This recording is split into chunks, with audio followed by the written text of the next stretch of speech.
Assalamualaikum warahmatullahi wabarakatuh. Halo semuanya, apa kabar? Dan tentunya selamat datang kembali di channel Kang Reno. Oke nih, di video kali ini kembali kita akan bahas tema iOS. Dan kali ini temanya emang nggak tembus secara keseluruhan, tapi udah mendekati tema-tema iOS. Nggak seperti tema yang kemarin, itu emang temanya benar-benar keren. Tapi sayangnya di antara kalian masih banyak yang nggak bisa menemukan tema tersebut. Intinya sih sebenarnya kalian coba cari untuk nama di channelnya. Kalau kalian cari nama temanya itu nggak ketemu. Dan oke nih, sebelum kita masuk ke pembahasan secara keseluruhan dari tema yang akan kita review kali ini, buat teman-teman yang belum subscribe, mungkin alangkah baiknya jika kalian tekan tombol subscribe terlebih dahulu, dan jangan lupa nyalakan juga lonceng notifikasinya biar kalian gak ketinggalan kalau channel ini update video terbaru.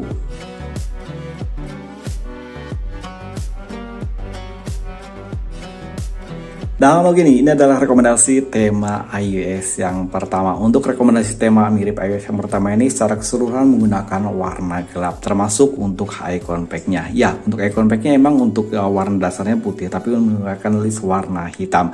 Di sini untuk wallpaper juga lumayan keren ya, menggunakan warna gelap. Dan di sini kita dikasihkan beberapa opsi pilihan wallpaper, terutama untuk di bagian home screen. Oke nih, buat teman-teman yang ingin mencoba tema ini, kalian bisa mengunduh tema ini dengan judul Flex 17. Ukuran file dari tema ini lumayan besar, 53,6 MB. Sementara untuk desainer dari tema ini Sugar Daddy, dan di keterangan di sini tembus hingga ke voting animasi. Dan oke nih, ini adalah tampilan untuk di bagian home screen-nya. Di bagian atas ini ada widget jam, hari, kalender tanpa adanya perakiraan cuaca. Tapi di sini ada jarak langkah yang telah kita tempuh untuk hari, dan di sini juga ada dynamic island. Oke, untuk dynamic island-nya dia lumayan keren ya, karena menggunakan warna dasar hitam, dan untuk dynamic island-nya juga warna hitam, jadi kesannya lebih premium gitu. Dan untuk icon pack-nya secara keseluruhan semuanya berubah, nggak ada satupun yang tertinggal. Untuk control center pada tema ini juga ada perubahan. Oh iya, tema ini kompatibel di dual mode, light mode dan juga dark mode. Tapi saya sarankan sih kalian lebih baik menggunakan dark mode untuk menghasilkan tema yang lebih keren. Dan oke, ini adalah tampilan untuk di bagian notifikasi barnya. Di bagian bawah sini ada dua shortcut ala-ala iOS gitu. Ini keren ya. Termasuk tema ini juga berubah di bagian control center. Sayangnya perubahan hanya di bagian warnanya aja. Dan ini adalah tampilan untuk di bagian papan teleponnya. Untuk numerik nomornya dia mirip banget seperti tema iOS. Begitu pula untuk tampilan di bagian kontak.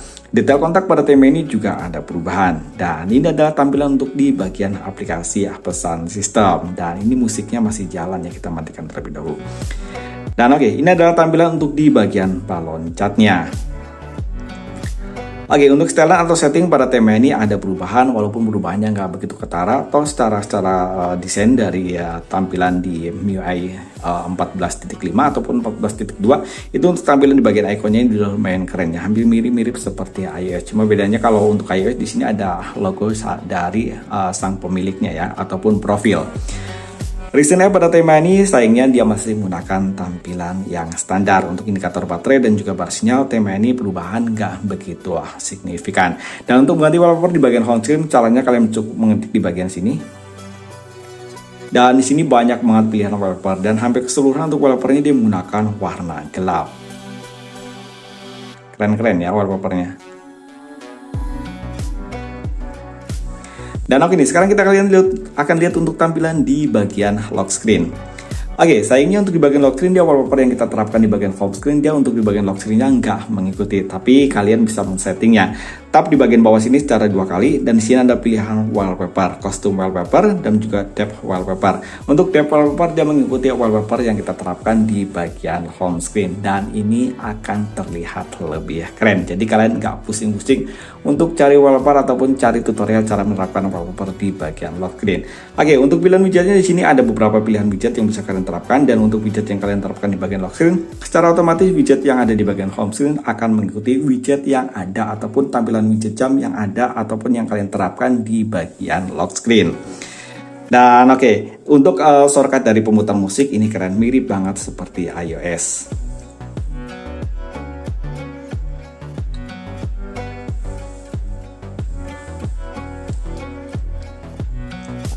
Sayangnya untuk di bagian lock screen dia nggak ada shortcut aplikasi di bagian bawah sini ya. Tapi kalau untuk pemutar musiknya hilang, dia untuk shortcut aplikasi yang di bawah sini, center dan juga kamera dia ada. Dan oke nih, sekarang kita akan lanjut untuk rekomendasi tema yang kedua. Oh iya nih, untuk bonding animasinya kita nggak akan review. Waktu itu kayaknya udah pernah kita review untuk bonding animasi yang sama seperti tema ini. Karena waktu itu ada beberapa device yang setelah dia bonding animasi, dia malah stuck di bagian bonding animasinya karena nggak kompatibel dengan versi MIUI-nya. Jadi saya sarankan sih mendingan jangan kalian terapkan untuk di bagian bonding animasinya. Siapa tahu kemungkinan kalau jangan-jangan itu nanti malah stuck di bagian bonding animasinya. Dan oke nih, sekarang kita akan lanjut untuk rekomendasi tema yang mirip iOS yang kedua. Dan oke nih, untuk rekomendasi tema yang kedua menurutku jauh lebih keren daripada tema yang pertama. Emang sih tema yang pertama itu kesannya lebih elegan karena secara keseluruhan menggunakan material gelap. Untuk tema yang kedua ini ala-ala cyberpunk gitu. Dan buat teman-teman yang ingin mencoba tema ini, kalian bisa mengunduh tema ini dengan judul Kitty Cat V2. Ukuran file dari tema ini lebih besar sedikit daripada tema yang pertama, 60,4 MB. Sementara untuk desainer dari tema ini MDK Birsing, dan tema ini termasuk dalam kategori tema premium. Walaupun tema ini nggak tembus hingga ke bagian botting animasi. Di sini di keterangan ditulis tema ini tembus di bagian dynamic icon, dynamic lock screen. Nanti kita akan lihat untuk tampilan di bagian lock screen ataupun di bagian icon pack-nya.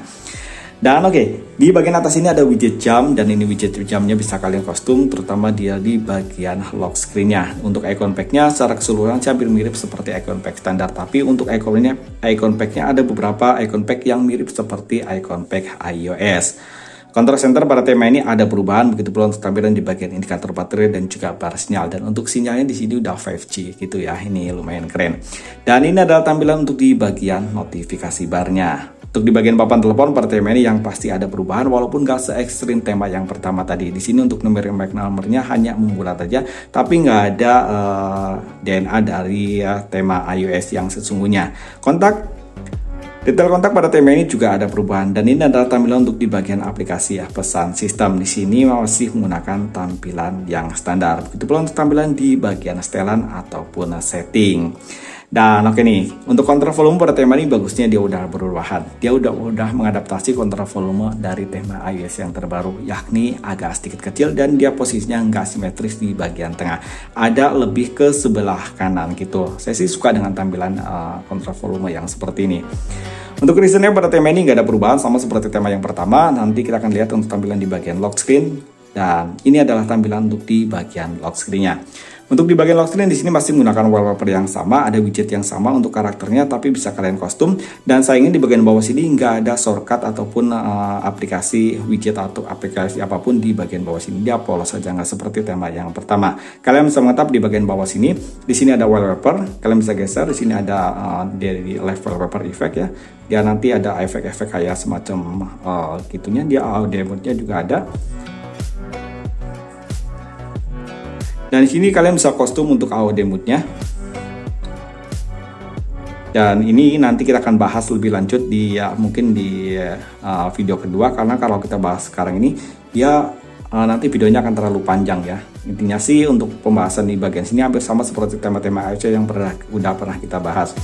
Oke, untuk wallpaper di sini juga ada insert wallpaper, ada folder wallpaper. Dan di sini untuk wallpaper pilihan dari bawahnya udah lumayan banyak. Ada sekitar 12 pilihan wallpaper yang bisa kalian gunakan. Untuk wallpaper iOS juga di sini ada ya, stok murni dari wallpaper iOS. Ini keren-keren ya. Dan untuk widgetnya kalian bisa pilih di bagian sini, ada efek. Nah, di bagian sini bisa kalian pilih untuk tampilan di bagian widgetnya. Di sini ada banyak sekali pilihan widget yang bisa kalian gonta-ganti.